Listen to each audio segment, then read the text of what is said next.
Oitava e última aula de Hamartiologia, doutrina do pecado. Houve a necessidade da parte do pastor Luiz estender uma aula a mais, então nós tivemos essa oitava aula.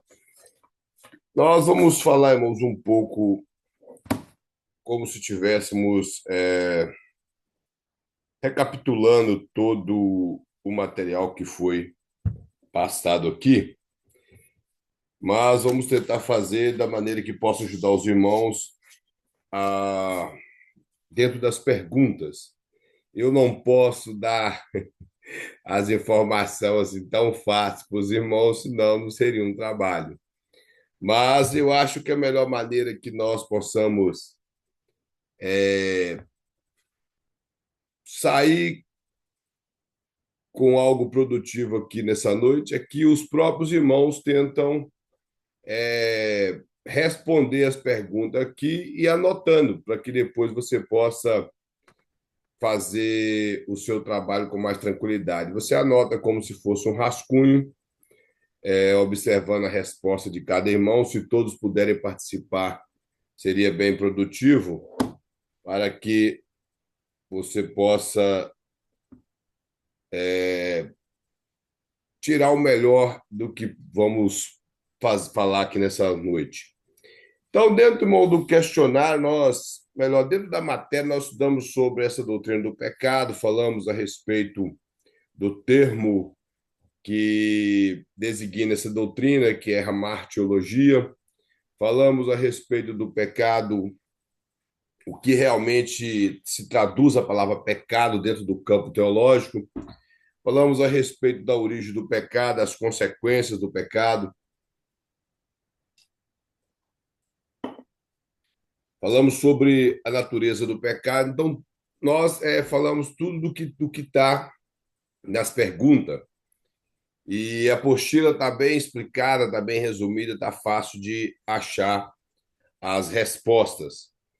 E alguns irmãos já responderam todo o questionário, então isso facilitou bastante. E o primeiro questionamento que há aqui no trabalho, dentro das questões que o pastor colocou, é o que significa a palavra hamartiologia ou amartiologia?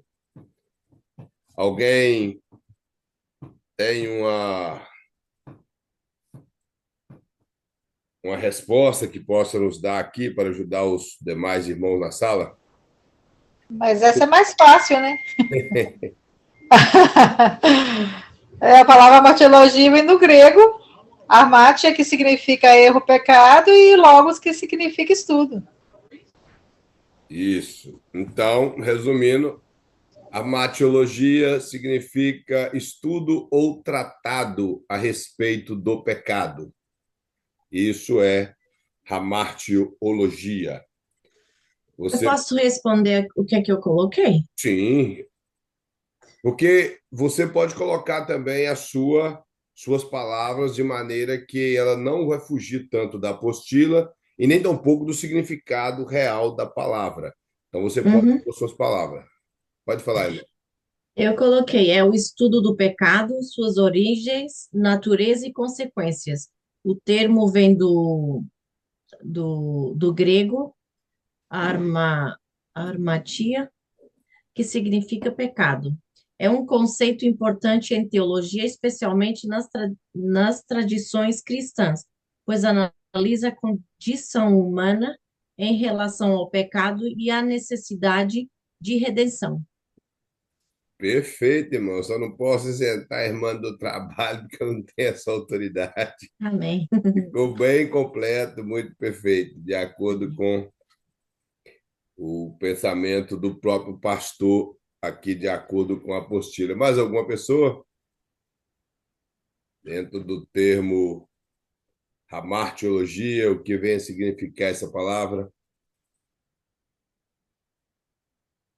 Mais ninguém? Então, irmãos, agora o significado da palavra, o que é pecado? Nós falamos tanto a respeito de pecado e às vezes esquecemos de encontrar o significado da palavra. Por exemplo, nós sabemos falar que tal coisa é pecado, Aí se alguém falar assim, mas por que que isso é pecado? Então temos que saber a origem correta da palavra pecado para designar tal coisa como pecado. Então, o que vem a ser, é pecado, na sua concepção, o que é pecado, e de acordo com o que você aprendeu e com a própria apostila, o que vem a ser a palavra pecado, o que significa pecado? Essa já ficou mais difícil? Eu posso responder? Sim, pode responder. Eu coloquei assim: o pecado é geralmente definido como uma transgressão ou desobediência a uma norma moral ou divina. Em muitas tradições religiosas, especialmente no cristianismo, o pecado é visto como uma separação entre o ser humano e Deus, resultando em consequências espirituais e às vezes escrever um texto grande.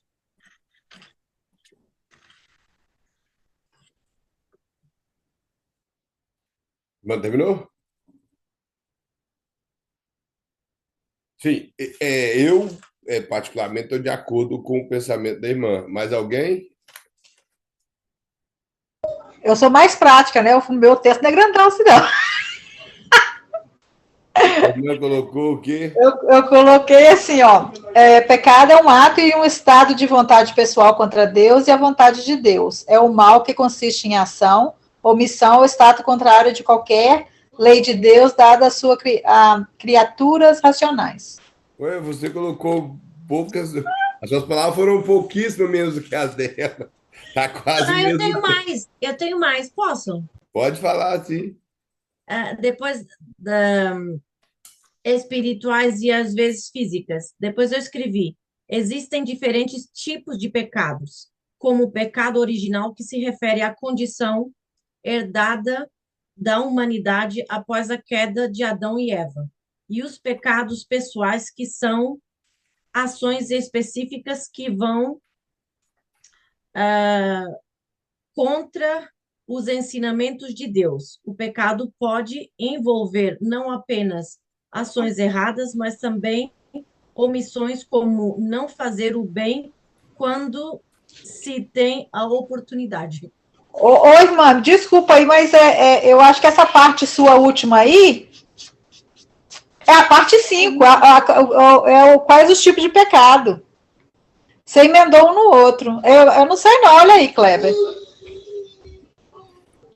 Na verdade, a irmã, ela não é que ela entendeu, a irmã, Ela incluiu tudo aí. ela deu exemplos do que possa ser o pecado. Porque eu, nas 5, eu coloquei o pecado original, pecados pessoais, pecados mortais e veniais, pecados de omissão e ação, pecados contra o Espírito Santo, pecados sociais e coletivos. Aí eu dei os A exemplos. 5 seria isso, no caso. Não é? Isso. Também. Então, o pecado, irmãos, na sua maneira mais simples, seria, como a nossa irmã colocou, uma transgressão deliberada das leis divinas. Isso é pecado. E dentro do seu termo original, quer dizer errar o alvo. É a definição mais básica do que é pecado. Errar o alvo é quando um arqueiro atira uma flecha e ele erra o alvo. Mas isso é a tradução da palavra Hatan ou Hamatia. Mas o sentido mais simples seria isso: uma quebra deliberada de uma lei imposta por Deus. Isso é pecado. Na origem do pecado, como nós podemos falar a respeito da origem do pecado?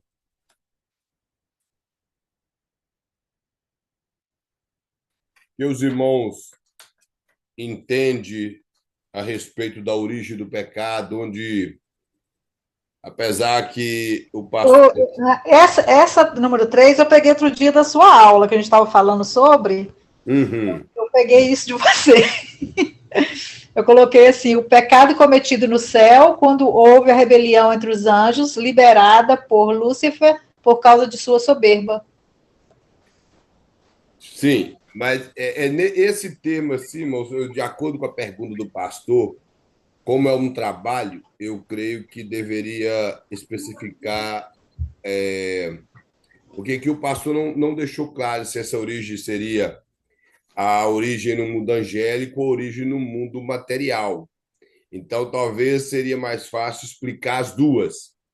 A origem do pecado no mundo angélico, como a irmã acabou de descrever, um período desconhecido nosso, essa data é de desconhecimento. Nós não temos conhecimento a respeito dela, porém o primeiro pecado ele veio a ocorrer no mundo angélico através de um anjo que ensoberbeceu e com a sua tendência de querer ser independente de Deus veio a cometer esse pecado de soberba. E no mundo material ou no nosso mundo, o pecado deu-se origem com o primeiro casal no Jardim do Éden, transgredindo também uma lei direta de Deus, a desobedecer a Deus comendo do fruto do conhecimento do bem e do mal. Então, essa é a origem do pecado. Então, Eu os irmãos considero podem que é, pastor. colocar sendo de duas maneiras, no mundo angélico e no nosso reino material. Aí você pode explicar com suas palavras como que isso veio ocorrer. Eu posso ler como eu coloquei a minha? Sim?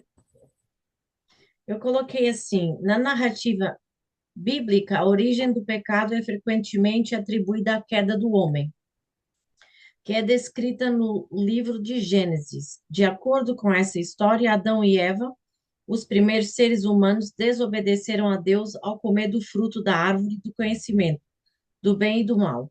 Essa desobediência é vista como a introdução do pecado no mundo, resultando na separação entre a humanidade e Deus. Isso. Ô, Kleber, eu tenho uma pergunta aqui. Sim. Esse é o número 3, na pesquisa número 2, se você ver na outra página, sobre o pecado do universo.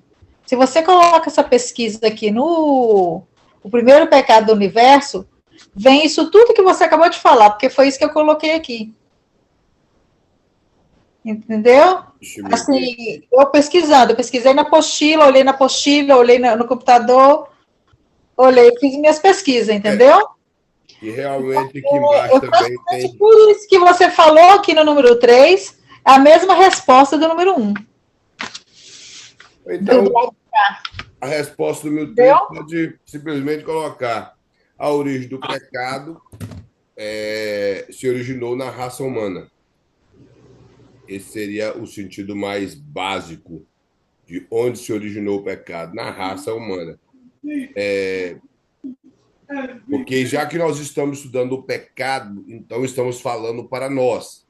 Então, a pergunta do pastor, que como ela não tem uma designação a respeito de quê, e no segundo, realmente, eu estava esquecendo a segunda ordem de exercícios, ela tem a ver com o que a irmã respondeu, a irmã Maria respondeu, e com o que a irmã também tinha falado, realmente, a respeito falar com base nas escrituras sobre o pecado no universo e falar com base nas escrituras a respeito do pecado na Por isso raça que humana. o número 3, essas perguntas eu coloquei da apostila, entendeu?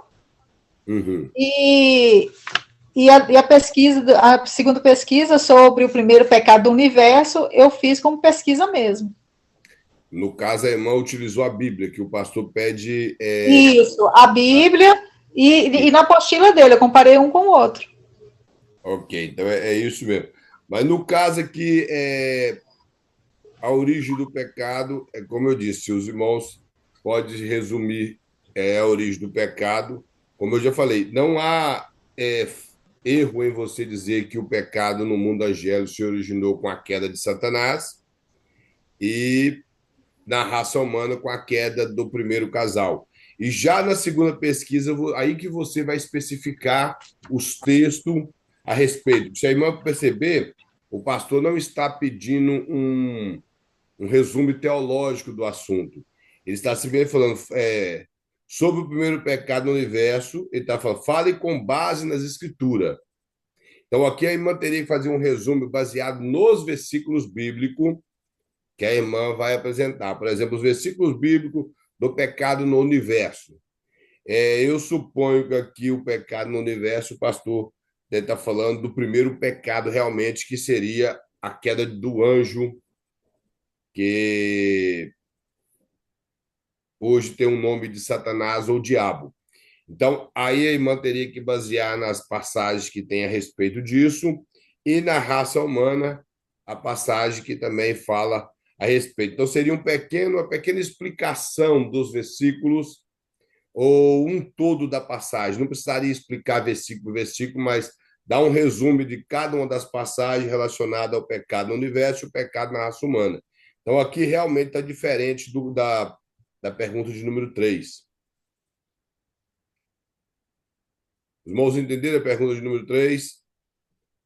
Então, os irmãos podem falar a respeito disso, que a origem do pecado, ela se originou no mundo angélico, com a queda de Satanás, e na raça humana, com a queda do primeiro casal. E qual as consequências da queda? O que o pecado trouxe de consequência para a raça humana? Esse foi um dos assuntos que nós mais falamos, porque, na verdade, as consequências do pecado é o que realmente é o que mais importa em relação a, a nossas vidas. Quais foram as consequências do pecado sobre nós? A separação de Deus, pecado geral, sofrimento e morte, condições duras de vida, conflitos e relações quebradas e a promessa de redenção. Eu coloquei isso. Perfeito. A irmã colocou bem explicado. Então, irmãos, tem na apostila, está muito claro também na apostila, separação de Deus e morte, que eu não sei quem é que está com esse iPhone aqui. Então, alguém seguiu separação e morte. Irmão Zé Carlos, Diga, meu irmão. foi o irmão que escreveu aqui mandou essa mensagem, separação e morte? Não. Alguém colocou que separação de Deus e morte. Acho que Gênesis 3,15 fala sobre isso, quando Deus faz aquela reunião entre Satanás, Isso. homem e mulher. As consequências do pecado está bem resumido em Gênesis 3,15. Foi o que a nossa irmã Maria Manderia falou. Mas é claro que o pecado trouxe consequência desastrosa. O pastor coloca isso aqui na página número 9, a respeito da questão espiritual, que foi o que a nossa irmã falou, a separação do homem e Deus, a questão psicossomática, que o homem e os problemas com ele mesmo. Ele fala A da própria questão. natureza também, Cléber. A natureza E também. psicossomática tem a ver com psico, que seria a alma, e soma o corpo. Então, é como se viesse doenças espirituais para o homem, doença na alma, como até hoje os próprios psicólogos tratam disso. Tem a questão sociológica, que afetou o relacionamento do homem para com o homem, como a nossa irmã Maria Bandeirinha colocou. O pastor coloca aqui a respeito da antroecológica, que seria a afetação entre o homem e a própria natureza, como nós falamos na outra aula, e a questão ecológica, que a própria natureza está sofrendo por causa do pecado. E, como a nossa irmã concluiu, foi também uma consequência que ela desembocou no plano da redenção. Isso foi através o pecado, além de todas essas consequências ruins, ele também trouxe o plano concreto de Deus da redenção na vida do seu povo. Então, o pecado teve essas consequências. Algo muito drástico na raça humana, consequências desastrosas. Hoje nós vemos a situação que o planeta caminha, e isso tem causado um desespero muito grande em muitas pessoas, outras vivem normais, mas nós sabemos que o peso do pecado ele é muito latente na humanidade nos dias de hoje. Ele está muito claro, ele está bem, bem visível a maneira que as pessoas vivem desordenadas. Então, as consequências do pecado afetou tudo isso. E a pior coisa que a consequência do pecado ela afetou na raça humana foi a sua inteligência em relação a Deus. Isso realmente o pecado ele afetou bastante, porque a partir do momento que o homem ficou vulnerável ao perder aquela comunhão com Deus, ele estava vulnerável a qualquer outras coisas que viesse depois dessa quebra de comunhão com Deus. Então, as demais coisas que é colocada abaixo ali, ela é nada mais, nada menos do que um desencadear daquilo que rompeu entre ele e Deus, que é a vida espiritual que ele perdeu diante do Senhor. Então, as consequências do pecado estão aí. O pastor coloca mais aqui quais os tipos de pecado, quais os tipos de pecado que nós podemos falar aqui nessa noite.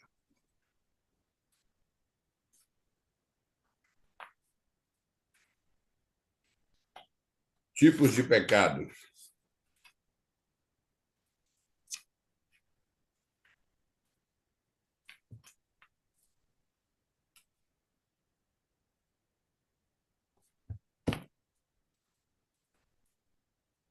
Alguma resposta? Bom, quais os tipos de pecado?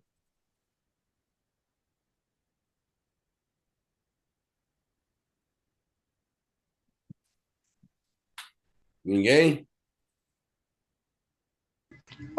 Eu coloquei pouco, sabe? Eu coloquei o pecado original, mortal e coletivo. Não consegui pensar mais em nada, não. Eu coloquei o pecado original, pecados pessoais, pecados mortais e veniais, pecado de omissão e ação, pecados contra o Espírito Santo e pecados sociais e coletivos. Seria isso aí. De acordo com a apostila do pastor, esses são os tipos de pecado dentro do assunto da hamartiologia. Deixa eu só voltar aqui.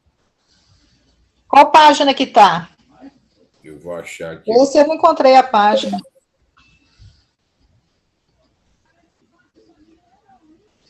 Só pegar aqui que a minha apostila não chegou em formato papel, então tem que estar sempre utilizando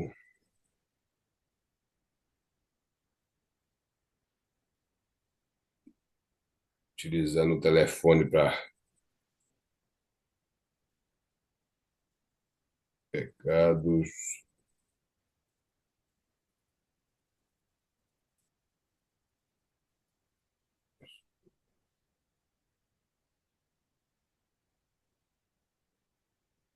Deixa eu achar aqui, eu vou falar com os irmãos.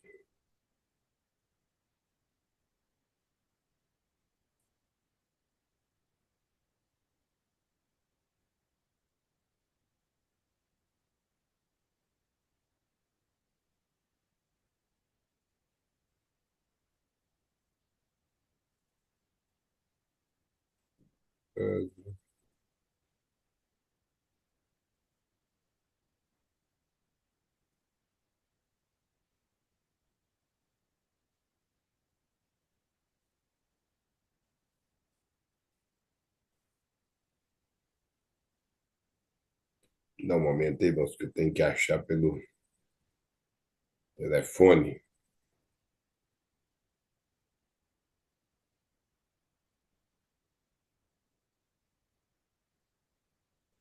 Que, na verdade, a irmã Maria pesquisou só na apostila ou pesquisou em algum outro lugar?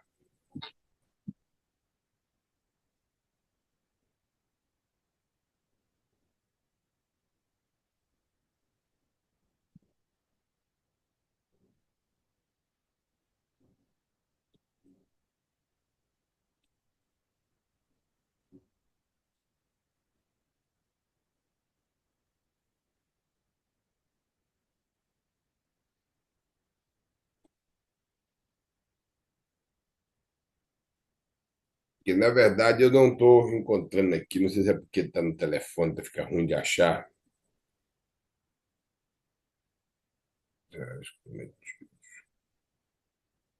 Porque os tipos de pecado, de acordo com a teologia sistemática, é o que a irmã Maria Bandeirinha falou, está corretíssimo. São os pecados veniais, os pecados pessoais. Porém, deixa eu tentar entender a maneira que o pastor quer essa pergunta para nós não cometermos nenhum erro.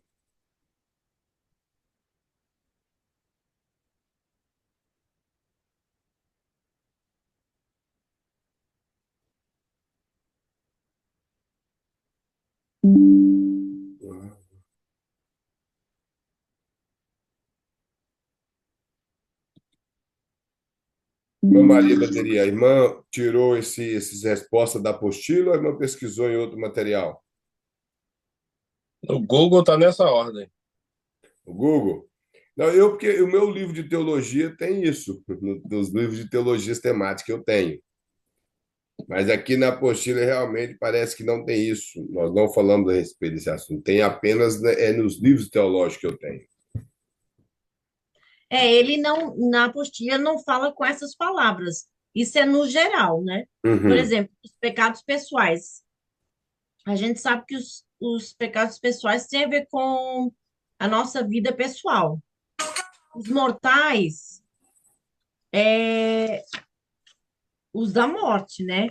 Eles não falam desse jeito. Eu é que coloquei desse jeito. O da Uhum. omissão, a gente sabe que se a gente tem um pecado e a gente esconde ele, nós estamos omitindo ele não somente de confessar ele, como diante de Deus. Isso. Eu vi lendo a apostila e pelo que foi falado durante as aulas, que o senhor falou sobre isso também.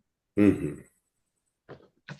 Lá na página 11, quando fala sobre morte, é mais ou menos o que a Irmã Maria colocou, só que de uma forma diferente. Quando você vai ler o texto, você vai interpretar dessa forma. Se vocês forem lá na página Exatamente. 11, Página lá no 11. final, está falando morte. Uhum. Daí, quando você começa a ler, você vai conseguir interpretar dessa forma, Do essa jeito que a resposta Maria que ela falou isso. colocou.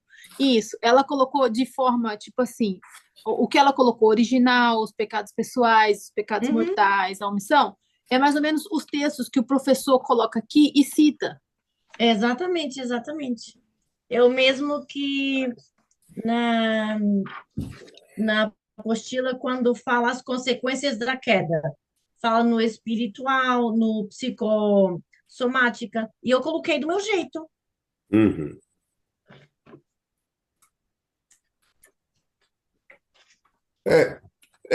Os irmãos também podem pesquisar em outras fontes. É uma Como o questão nosso irmão José falou, que no Google de está. ouvir as aulas e ler pela apostila, porque é como a pastora Priscila estava falando. Cada um depois escreve do jeito que. Porque, por exemplo, dentro da teologia, ela é dividida, como o nosso irmão falou, pecado original, pecado factual, pecado imperdoável, os pecados pessoais. Então, Uhum. esses são os tipos de pecado.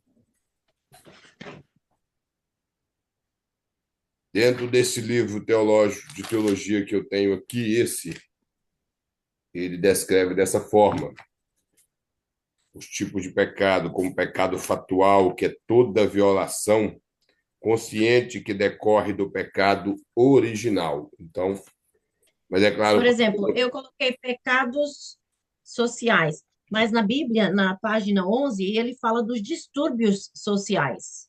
Uhum.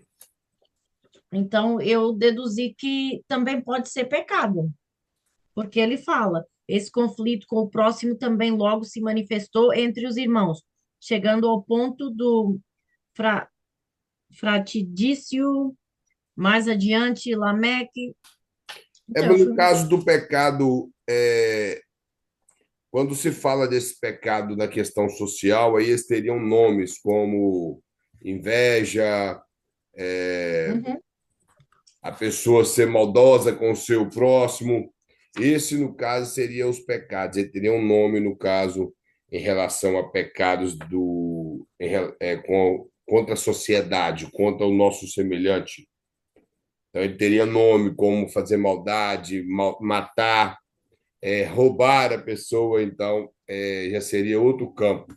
Mas, de acordo com o pensamento da irmã, está correto, com exceção dessa parte no final. E como a nossa irmã Priscila falou, e não é mais, os irmãos pesquisam em outras fontes que isso vai ajudar mais.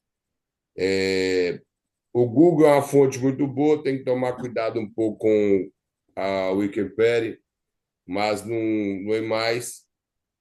Não que ele tenha, tá tudo ruim lá, mas tem que tomar um pouco de cuidado. E no caso aqui, o pastor vai e faz outra pergunta: quais as consequências do pecado na vida do homem? Consequência do pecado na vida do homem. Eu posso responder? Sim? Eu coloquei: as consequências do pecado na vida do homem são profundas e abrangem várias dimensões da experiência humana. Depois dei exemplos: a separação de Deus, a culpa e vergonha, conflitos relacionais, consequências práticas, sofrimento e dor, ciclo de pecado, afetação da comunidade, consequências espirituais, necessidade de arrependimento. Isso.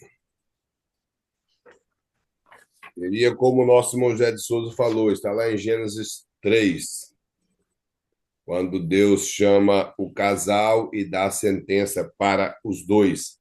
Ali não há necessidade de pôr a sentença dada à serpente, e a maneira que a irmã descreveu é uma interpretação completa do que está em Gênesis 3, das consequências que Deus determinou sobre o que aconteceu com o homem após ele transgredir a lei de Deus. Então, a próxima pergunta: alguém tem mais alguma coisa para poder acrescentar, além da nossa irmã Maria Bandeirinha, em relação às consequências do pecado na vida do homem? Homem aqui é no sentido genérico, não está em relação ao primeiro casal, não somente a Adão, e sim ao primeiro casal. É a morte e o afastamento da presença de Deus. Isso, a morte que tem os seus três efeitos: morte espiritual, como a nossa Maria Bandeirinha falou, morte física, que é uma vergonha para o ser humano, e a morte eterna, que é o desprezo eterno sobre os homens que viveram debaixo do pecado. Então,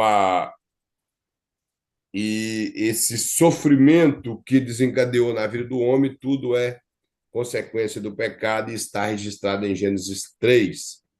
Gênesis 3 ali tem um registro de qual foi a consequência do pecado na humanidade ou na vida do homem.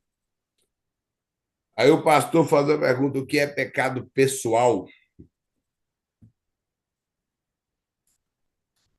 O que é pecado pessoal, irmãos?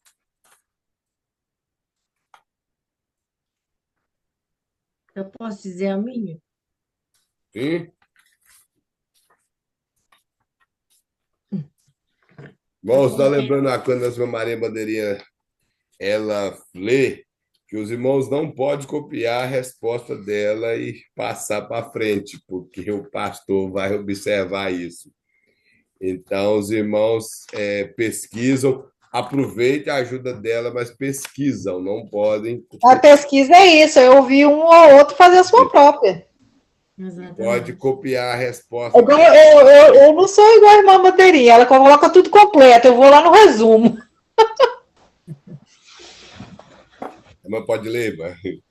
Eu coloquei assim: o pecado pessoal refere-se às ações, pensamentos ou omissões de um indivíduo que vão contra os princípios morais ou os mandamentos de Deus.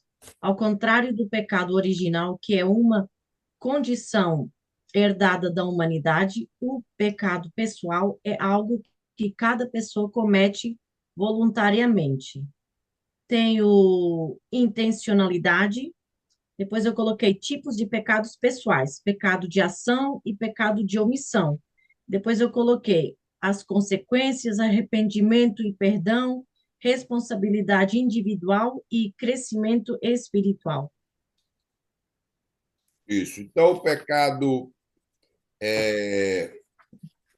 pessoal, irmãos, ele é isso, é um ato deliberado de um indivíduo que ele transgride a lei do Senhor registrada nas Escrituras. Isso seria um pecado pessoal, um ato exclusivo de um indivíduo. Como a nossa irmã colocou bem mais completo, a resposta dela ficou muito boa. Então, o pecado pessoal é isso. É o pecado que cada pessoa vai dar conta da sua vida diante do Senhor. Há pecados na igreja que ela. Isso, pensamentos, palavras, atos e omissão. Que, como eu já disse no início da nossa matéria, que pecado as pessoas têm apenas o pensamento do pecado com o termo não na frente. Não pode fazer isso, não pode aquilo, não pode aquilo outro. Mas existe o pecado de coisas que a Bíblia manda fazermos e nós negligenciamos. Então, isso é um pecado por omissão. Nós deixamos de praticar aquilo que a Bíblia manda praticar. E, às vezes, optamos mais em fazer o que a Bíblia proíbe do que aquilo que ela fala que devemos fazer. Então, isso é o pecado pessoal. É o ato deliberado de uma pessoa em querer satisfazer os seus próprios desejos, em transgredir a lei divina. E falar sobre a natureza pecaminosa. A natureza pecaminosa é diferente da natureza do pecado. A natureza pecaminosa é a natureza que ela destaca na vida de uma pessoa. Como que é, irmãos, a natureza pecaminosa? Alguém tem alguma resposta?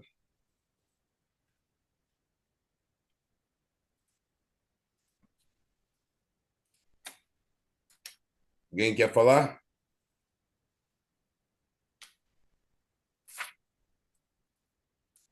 Sobre a natureza pecaminosa. Aí eu coloquei assim, olha, é a capacidade e a inclinação humana para fazer tudo aquilo que nos torna reprováveis aos olhos de Deus. Isso é pecado. A natureza pecaminosa sobre o homem. Nós falamos a respeito disso. Natureza do pecado, irmãos, ou natureza pecaminosa, ela tem a ver com a raça humana caída em Adão. Isso tem a ver com a natureza pecaminosa. Herança herdada. Herança herdada. É a natureza que caiu com Adão. Adão caiu e toda a sua descendência caiu com ele. Então, a natureza pecaminosa tem que ser desenvolvida dentro desse assunto. Através do pecado, isso mesmo, de Adão e Eva, nós herdamos o pecado. E aí os irmãos têm que desenvolver o assunto dentro disso aí, que a natureza pecaminosa, ela é porque nós herdamos a natureza caída de Adão, por isso nós até falamos a respeito da depravação total, acreditamos da mesma maneira que nossos irmãos calvinistas acreditam sobre a depravação total. Eu até peguei o exemplo de Pelágio, de Erasmo de Roterdã, que teve uma discussão com Lutero, e a Bíblia fala que nós éramos trevas outrora. Davi fala que nós nascemos em pecado. Ele fala: em pecado eu nasci, e em transgressão eu nasci, em pecado me concebeu minha mãe. Então, a natureza do pecado tem a ver com isso, com essa depravação total que nós herdamos, porque Adão caiu. Então, os irmãos desenvolvam o assunto um pouco mais dentro desse tema, Eu posso ler a minha? Sim? Eu coloquei assim: a natureza pecaminosa refere-se à inclinação que o ser humano possui para cometer pecados, uma condição que é frequentemente discutida em contextos teológicos e filosóficos. Depois eu coloquei alguns pontos: condição humana, inclinação do mal, conflito interno, necessidade de redenção, crescimento espiritual, responsabilidade moral, impacto social, esperança e restauração. Isso. Então, a natureza pecaminosa tem a ver com isso que a nossa irmã leu na primeira parte da resposta dela, irmãos. Como eu falei, tem a ver com a depravação total do homem. Então, os irmãos desenvolvam a sua resposta dentro disso aí para que você obtenha uma boa nota. Porque a natureza pecaminosa, ela é isso. Todo ser humano nasce em pecado. Ele já herda isso da sua família, que herdou da família dela, que herdou dos nossos primeiros pais, que é Adão e Eva. Aí aqui o pastor, na pergunta de número 9, ele fala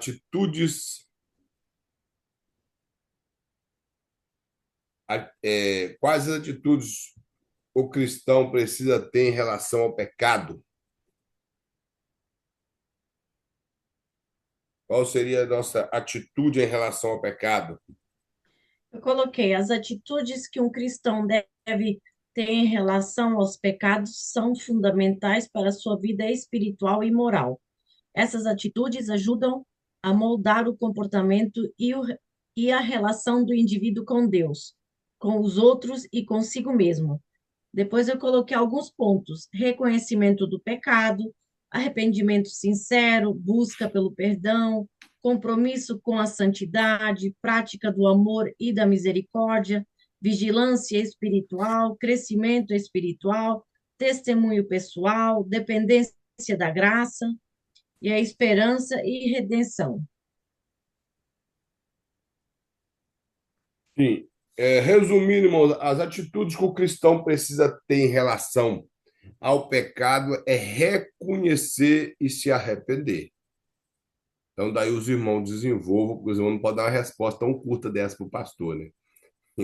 Daí os irmãos desenvolvam. Arrepender, confessar o seu pecado. Então, é isso que ele tem que fazer. E como a nossa irmã pautou uma coisa muito certa ali, é entender o que é pecado, porque às vezes a pessoa acha que não pecou porque o povo, por exemplo, mundano, eles não acreditam nem sequer no pecado. Tem poucos que sabem do pecado, mas eles usam o termo pecado como algo corriqueiro do dia a dia.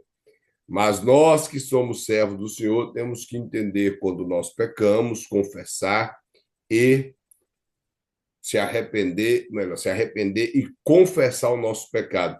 E, acima de tudo, mudar de vida. Isso deve ser a atitude do cristão em relação ao pecado. A última pergunta, como diz a nossa irmã Jeane, é a mais fácil, que é o que é pecado, qual o pecado, aqui no caso o pastor colocou no singular, que não tem perdão.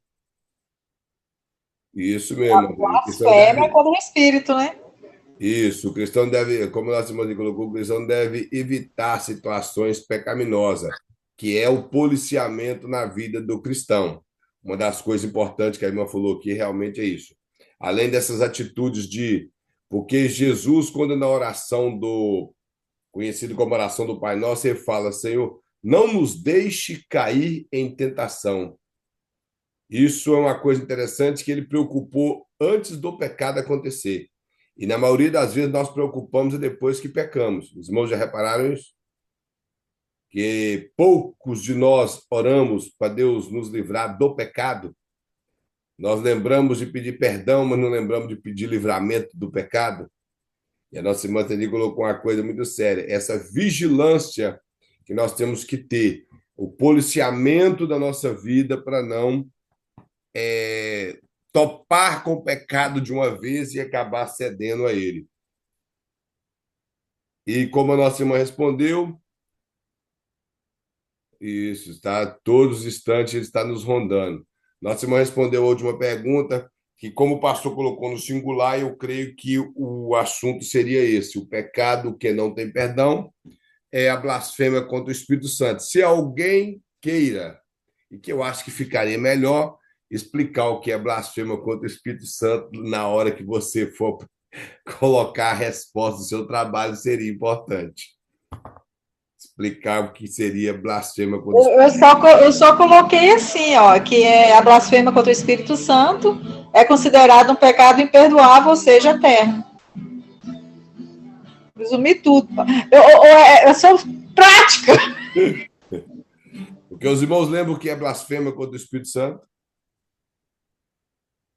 Porque o pastor falou isso, irmão, na aula de teologia, na matéria anterior à minha, naquele resumo teológico que ele falou com os irmãos, na Teologia 1 e Teologia 2. Ele abordou com os irmãos o que seria blasfêmia contra o Espírito Santo. Eu coloquei assim, pastor: o pecado que não tem perdão é frequentemente referido como pecado contra o Espírito Santo. Essa ideia é mencionada em passagens bíblicas, como em Mateus 12, 31 ao 32 e Marcos 3, 28, 30. Nesses versículos, Jesus fala sobre a gravidade de blasfemar contra o Espírito Santo, afirmando que esse pecado não será perdoado nem neste mundo, nem no porvir. O entendimento desse pecado varia entre as diferentes tradições cristãs, mas geralmente é interpretado como uma rejeição liberada e persistente da graça de Deus e da obra do Espírito Santo. Isso pode incluir a negação consciente da verdade do Evangelho e a recusa em aceitar o perdão de Deus. Bem? Então, a blasfêmia, ela colocou bem completa e explicou o que é blasfêmia. Por isso que eu falei com os irmãos. Então, os irmãos teriam que, além de só responder que o pecado que não tem perdão é blasfêmia contra o Espírito Santo, os irmãos teriam que dar uma explanação a respeito do que seria blasfêmia. Nossa irmã colocou muito claro o que seria a blasfêmia. É uma rejeição consciente, não podemos esquecer disso, consciente das ações do Espírito Santo. Eu falo consciente porque os fariseus estavam muito conscientes quando eles atribuíram a ação de Jesus em expulsar um demônio ao próprio diabo. Porque eles estavam conscientes porque o interesse deles era falar mal de Jesus para que eles continuassem como pessoas destacadas na sociedade em Jerusalém ou na sociedade judaica daquela época. E quando uma pessoa é tomada por inveja e por outros tipos de pecado, eles acabam cometendo esse tipo de blasfêmia. A pouco só chama. Isso, seria isso mesmo, é ofender, que difamar, irmão, blasfêmia é difamar, isso é blasfêmia. A palavra blasfêmia tem trazer sentido, difamar, rejeitar, trazer termos pejorativos a aquilo a qual eles estão se referindo. Então, por isso, quando eles disseram que Jesus ele expulsava demônio pelo maioral dos demônios, eles estavam blasfemando sobre aquele que estava agindo através de Cristo, que é o Espírito Santo. E antes que alguém pergunte, mas Jesus era batizado com o Espírito Santo? Não. Jesus era ungido com o Espírito Santo, conforme a Bíblia ensina. Pedro fala que ele ungiu a Jesus de Nazaré. E nós vemos também no batismo de João que o Espírito Santo desceu sobre Jesus, e Lucas fala que ele ungiu a Jesus. Então, ele operava de acordo com a ação do Espírito Santo. E como Deus sempre trabalhou em conjunto com a Trindade, que é apenas um Deus, não há dificuldade onde entendemos isso. Já no segundo bloco de exercício, nós explicamos a respeito do assunto que deve ser abordado. Primeiro, o pastor falar com base nas escrituras, então tem que ter versículos bíblicos. Essa parte aqui do exercício, a primeira parte, os irmãos observou, não exige versículos bíblicos. Esse aqui está exigindo. Então, os irmãos teriam que explicar o pecado no universo, possivelmente o pastor está falando da parte do pecado no mundo angélico, o mundo imaterial. Então, teria que ter passagens bíblicas que são utilizadas para defender essa ideia a respeito do pecado no mundo angélico e também o pecado na raça humana, que seria a número 2. Teríamos que utilizar os versículos bíblicos ou a perícope que retrata o assunto. Na número 3, o pastor coloca: como o sacrifício do Senhor Jesus anulou a pena do pecado e a sua condenação eterna sobre a raça humana. Os irmãos teriam que pesquisar isso. Seria bom os irmãos dar uma lida em Romanos, do capítulo 1 ao capítulo 7 de Romanos. Melhor, capítulo 8. Então, os irmãos teriam como entender isso melhor. Romanos é uma carta que ele retrata a respeito de salvação. É uma carta que todo o assunto dela é soteriologia.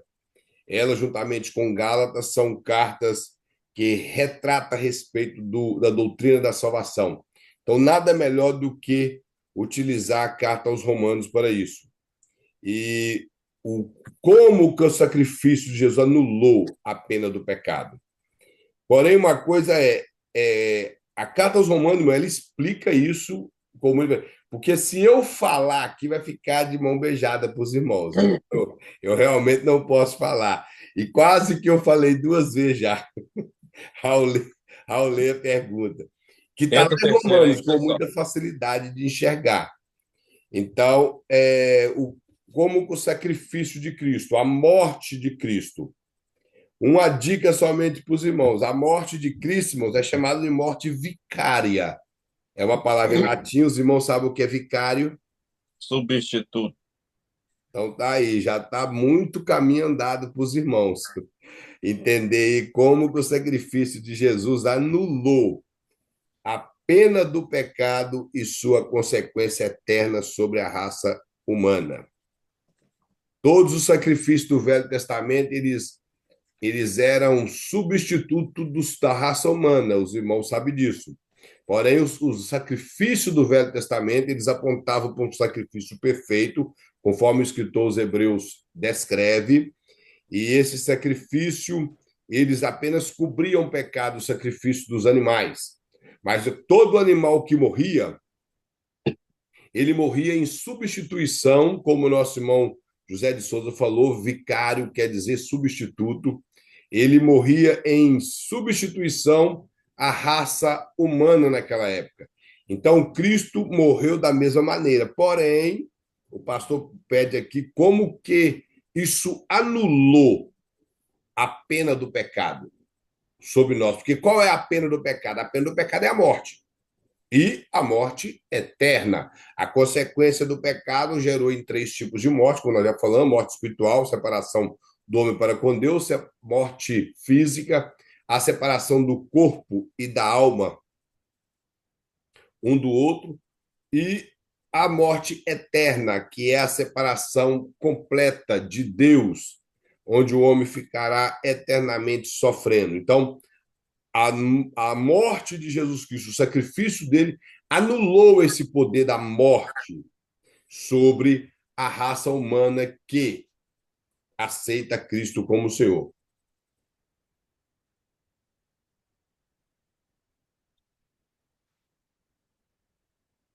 Está dentro do assunto, irmã Sadi, que ele morreu como homem, mas uma coisinha que a irmã colocasse aqui ficava melhor ainda: como homem, e ele tornou nosso irmão, claro, tornando possível o ser humano a salvação e a vida eterna. Porém, o que o pastor pede aqui é como que a expiação de Cristo, a morte dele na cruz do Calvário, ela anulou o poder do pecado e sua condenação eterna sobre a raça humana.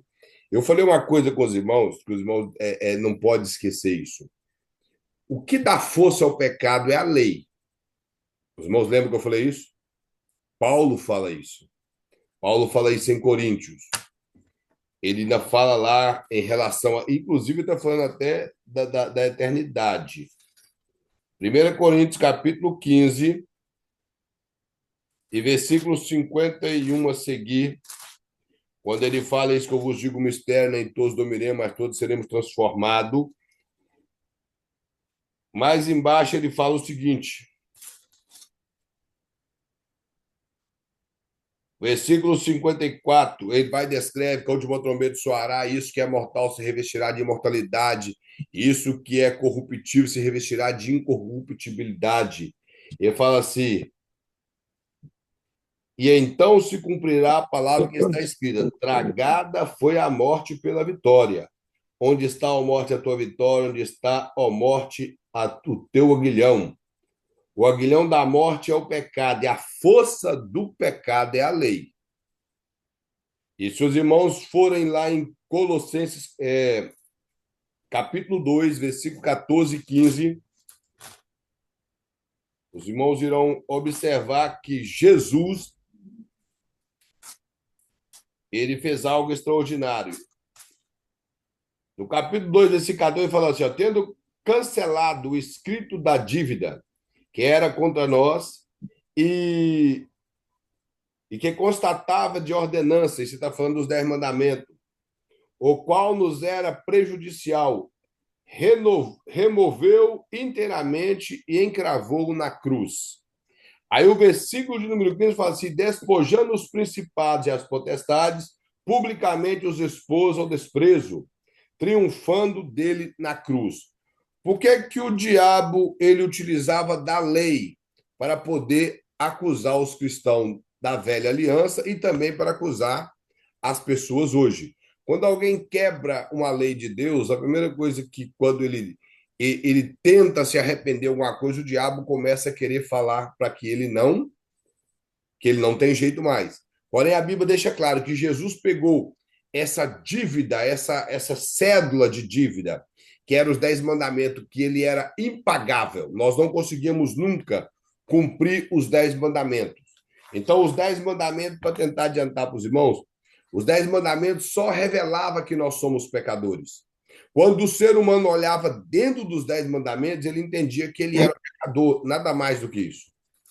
E o escritor aos Hebreus chega a dizer que a lei não servia para coisa nenhuma em relação à redenção. Ele fala que a lei para nada servia em relação à redenção. Eu vou encontrar o versículo aqui para mostrar para os irmãos.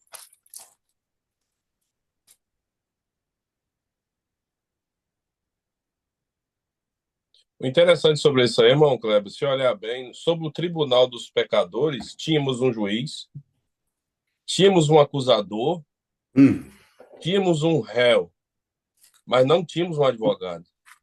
Verdade. Isso é pura verdade. Então, por exemplo, aqui em Hebreus, fala assim, ó, Hebreus 7, versículo 18. Portanto, por um lado, se revoga a anterior ordenança, a lei, e seria a anterior ordenança, por causa de sua fraqueza e inutilidade. Pois a lei nunca aperfeiçoou coisa alguma. E, por outro lado, se introduz a esperança superior, pela qual nós chegamos a Deus. Aqui ele está descrevendo a respeito de Cristo, que tem o seu sacerdócio na ordem de Melquisedeque. Então, ele descreve a lei como algo que trazia condenação para o homem. Então, o sacrifício de Cristo, quase que eu falei de novo, o sacrifício de Cristo, ele aperfeiçoou algo para nós, anulando anulando o poder do pecado. Ele anulou o poder do pecado e, acima de tudo, ele anulou a condenação da eterna da raça humana. Em Romanos, isso ajuda bastante. A quarta pergunta, o pastor coloca aqui: por que traz em si várias leis como consequência de o pecado? Porque o pecado traz em si várias leis com consequência direta. Explique sobre a lei da semeadura. Tudo que o homem semear, haverá de colher. A lei da irreversibilidade. Todo pecado pode ser perdoado, mas jamais suas consequências podem ser removidas ou anuladas.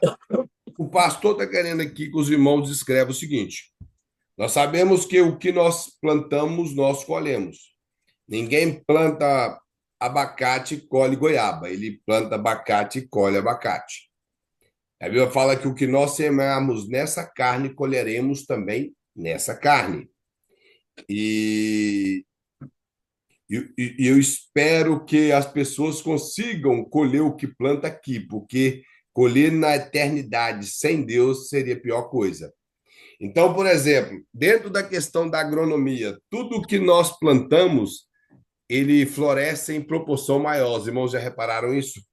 Por exemplo, você planta 3 caroços de milho, vai nascer ali 3 pés de milho, algumas, por ser robusto, nasce com 3 espigas, mas a maioria são 2 espigas de milho, e cada espiga de milho tem aproximadamente 200 caroços de milho. Então a proporção é gigantesca. E o profeta Oséias, ele profetizando, ele fala: aquele que semelha vento, colhe tempestade. Isso parece que está em Oséias 7 e 8, ou 8, 7, porque tem 2 versículos em Oséias que me vem muita memória, mas eu estou achando que é Oséias 7, 8, que fala: quem planta vento, colhe tempestade. Deixa eu olhar aqui direitinho para os irmãos se seria isso. Não. Então, na verdade, é 8, 7. Porque o de 7, 8 é que Efraim é um bolo que não foi virado. Então, é 8, 7. Todo aquele que planta, que semeia vento, cegarão tormentas ou tempestade. Sempre é em proporção maior. O que o pastor quer mostrar é que a lei da semeadura, ela é algo que nunca falha. E outra coisa que o pastor está mostrando aqui, que todo pecado tem consequência. Exemplo: Adão pecou, o primeiro casal pecou, todos eles tiveram consequências drásticas, perderam o seu habitat, a natureza foi prejudicada, o homem passou a trabalhar de forma laboriosa, dura, o trabalho se tornou algo pesado para ele. A mulher que servia com muita alegria diante do seu marido, ela que foi feita como a disjuntora, como aquela que assiste diante dele, ela passou a ver aquilo também como algo como que sacrificial para fazer. Vemos que a natureza começou a produzir de forma mais regrada. Então, houve consequências. Isso implica que, como eu falei, tudo que a pessoa planta, ela colhe. E ninguém está isento das consequências do pecado. E as consequências do pecado podem não ser imediatas. Tem pecado que vem voando de águia, mas tem uns que vêm de jumento, vêm devagar. E consequência tem. Quando eu falo consequência, por exemplo, um crente fofoqueiro que adora difamar pessoas, vai chegar um momento que alguma pessoa usada pelo diabo vai difamar ele, que vai quebrar as pernas dele, que ele vai ficar bem baqueado. Uma pessoa que gosta de viver uma vida de adultério, talvez chegue um momento que ocorre algo com ele que é consequência do pecado, que é inevitável.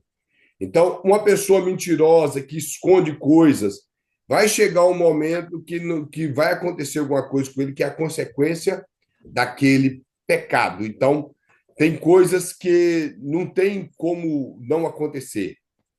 Então, o pecado tem suas consequências. O pastor quer mostrar isso sobre a questão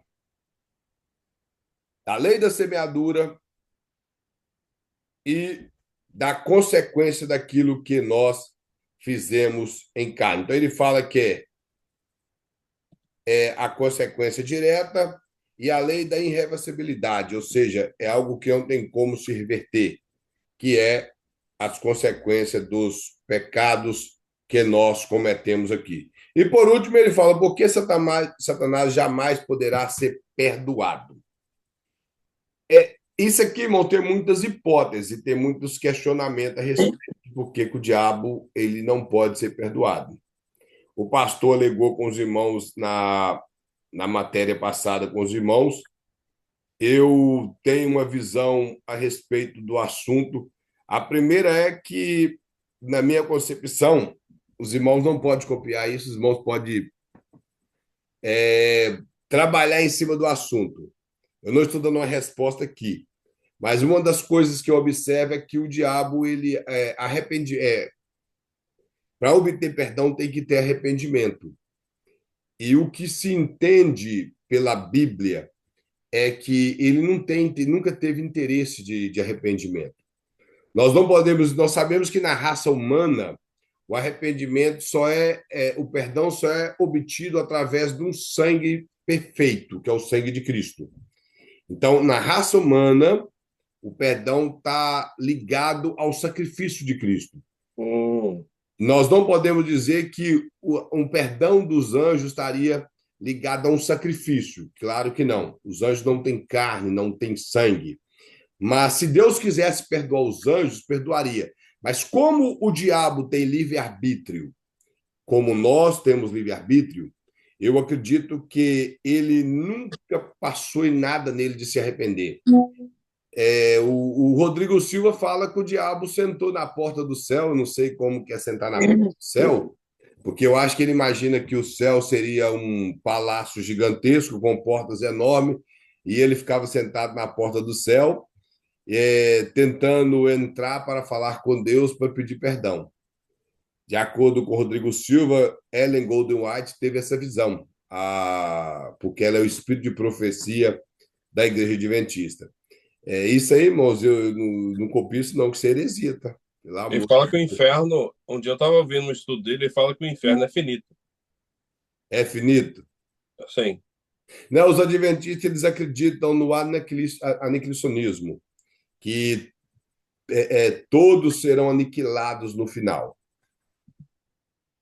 Então, eles têm esse tipo de pensamento, que a punição do inferno é por um período de tempo quase igual ao purgatório mesmo, e depois todos serão aniquilados. Todos.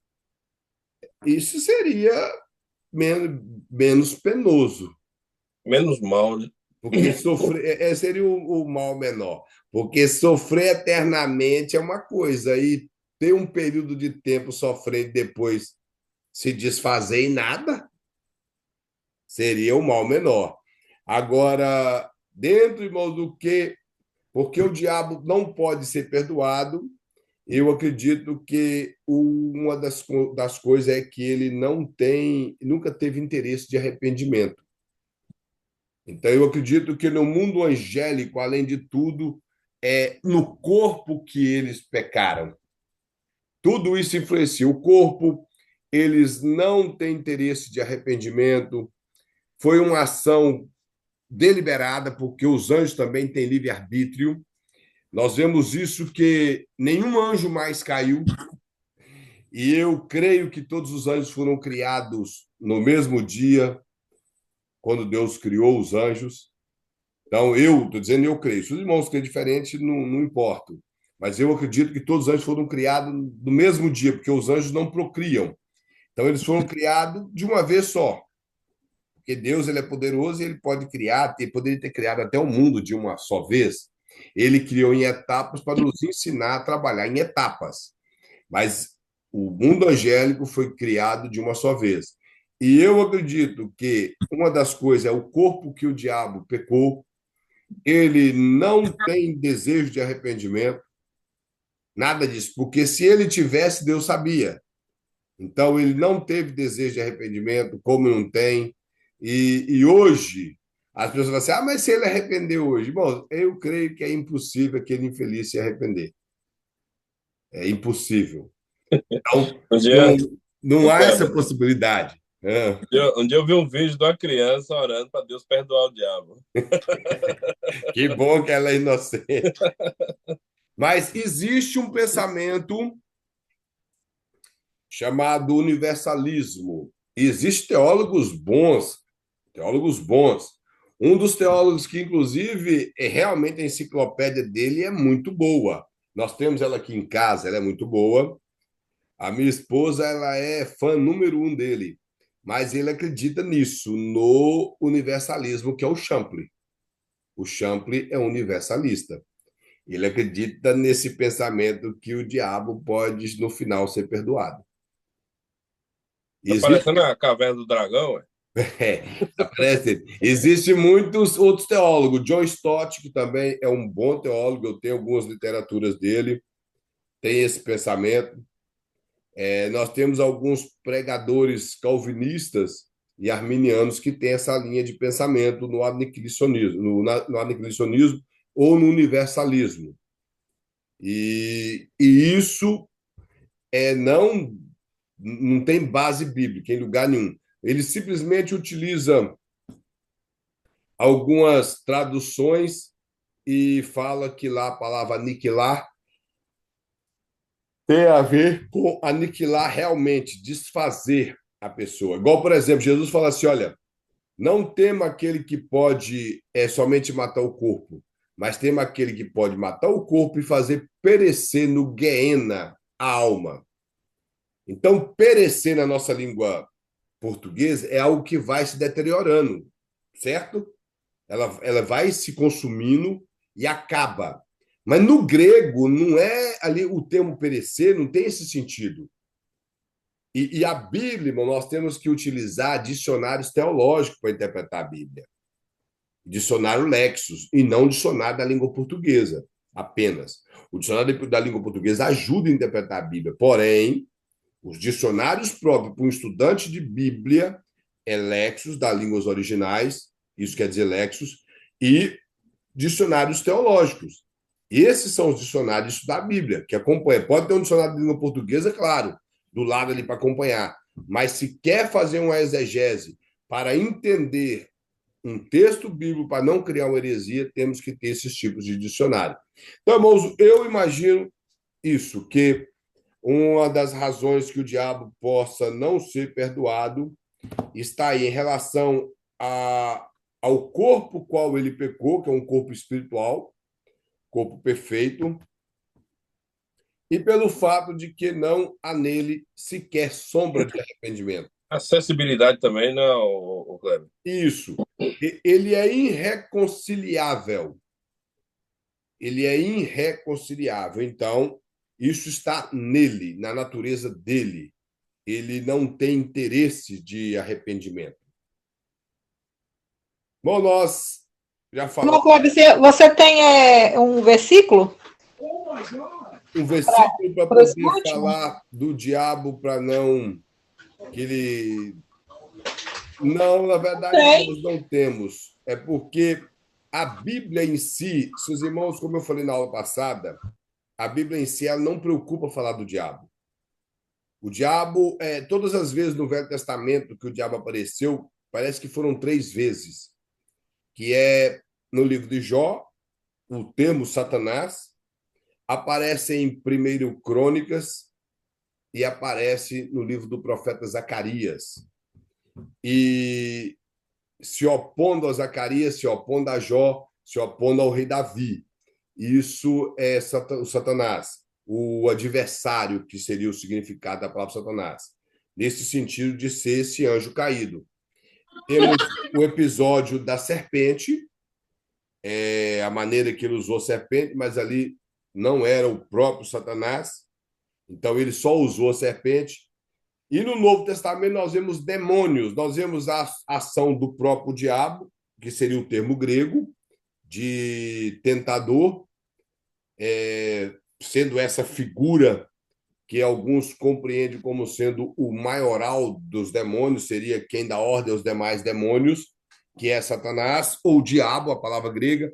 Ele aparece no episódio de Cristo e não aparece mais. Ele aparece em Apocalipse com a figura de dragão. O apóstolo Paulo cita ele em alguns lugares, mas não cita a sua manifestação, a sua presença. E não é mais, são demônios que manifestaram em pessoas. Um versículo bíblico que poderia dar margem para nós entendermos que o diabo não tem perdão está em João. Deixe-me ver se é 16 ou capítulo 8, porque às vezes eu confundo os dois textos, porque eles falam a respeito do Espírito Santo. Mas eu acho que é João 16. Quando Jesus está falando que o Espírito Santo viria, ele fala. Deixe-me achar aqui.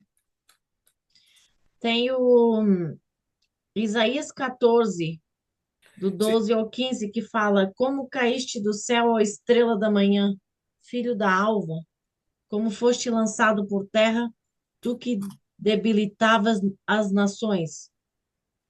Tu dizias no teu coração: Eu subirei ao céu, acima das estrelas de Deus, exaltarei o meu trono e no monte da congregação me assentarei nas extremidades do norte. Subirei acima das mais altas nuvens e serei semelhante ao Altíssimo. Contudo, serás precipitado para o reino dos mortos, no mais profundo do abismo. Sim, esse texto é um texto que há uma interpretação por ele ser um texto de dupla referência. Uhum. Esse texto aí é uma profecia ao rei da Babilônia, primeiramente, tem que ser interpretado assim, não se pode espiritualizar o texto faltando com a hermenêutica do texto. E quando eu falo se, é porque nós temos que deixar a margem aberta. Se o texto tem dupla referência, ele está se aplicando ao diabo, mas esse texto em si não disse um versículo assim que ele é irreconciliável, ou por que ele não tem perdão. Aí estaria descrevendo como ele caiu, por que ele caiu, pelo fato dele se ensoberbecer, querer ser independente de Deus, e ele foi precipitado em negruras eternas, ou seja, tornou-se trevas. Esse cair aí nós não podemos interpretar. Quem interpreta, eu particularmente não interpreto que é queda literal, como que você deixa cair um copo, mas seria uma caída espiritual de quem ele era para onde ele chegou. Então seria uma ladeira abaixo no seu caráter, na sua maneira. E se for literal também uma queda do corpo espiritual dele, a ponto que chega a esse pensamento de alguns teólogos que ele veio, chocou na terra, matou os dinossauros e toda essa história que os irmãos têm conhecimento. Mas o texto que eu quero dizer para os irmãos é aquele texto que fala Jesus falando quando queria para o Pai, mas ele enviaria o Consolador. Aí ele fala assim, deixa eu achar o texto aqui.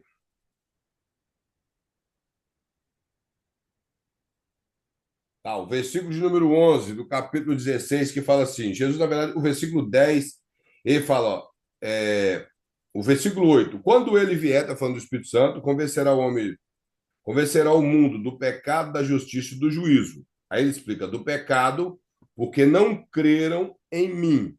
Então, ou seja, o Espírito Santo, ele vai convencer as pessoas do pecado, porque eles não creram em Cristo. E essas pessoas passarão ou a acreditar em Cristo, ou pelo menos saberão que serão culpados porque rejeitaram a Cristo. Ele fala da justiça, porque vou para o Pai e não me vereis mais. E do juízo, porque o príncipe deste mundo já está julgado.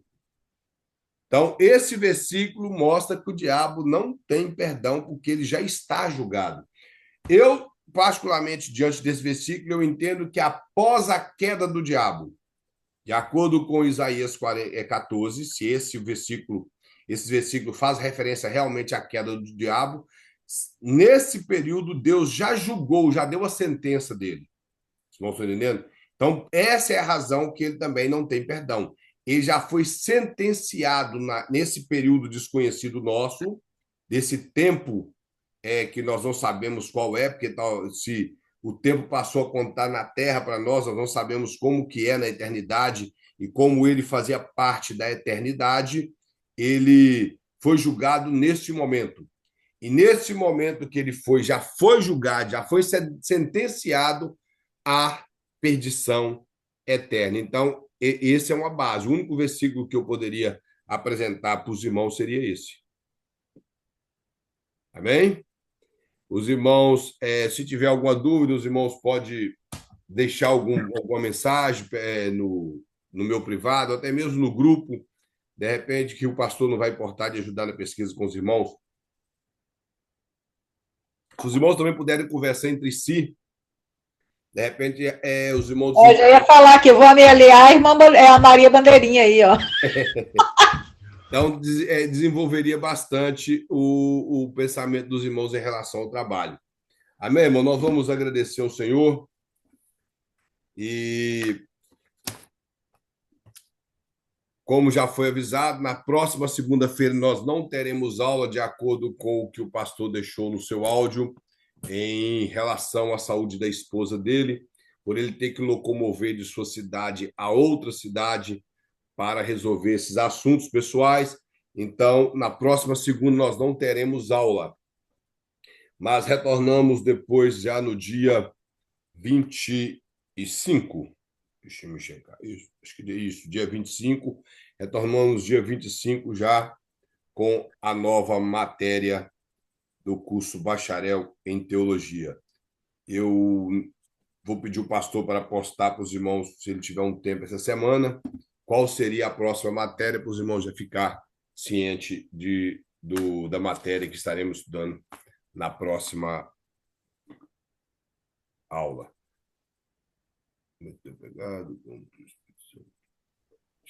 Estas 5 perguntas que a gente teve vendo também é para enviar para o pastor? Como? Ou só as 10 primeiras? O questionário inteiro, as 10 e as 5 de baixo. Ele quer todas elas. Porque, se os irmãos observar, são 2 blocos de exercício. São 2 blocos de exercício. Por isso, eu até mandei para ele a foto de 10. E ele repostou a foto falando que é todo o exercício. Aí, meu irmão, vamos agradecer ao senhor. Gostaria de pedir a nossa irmã Ruth para agradecer a Deus. E logo após, os irmãos estejam em liberdade de se retirar da sala. Amém.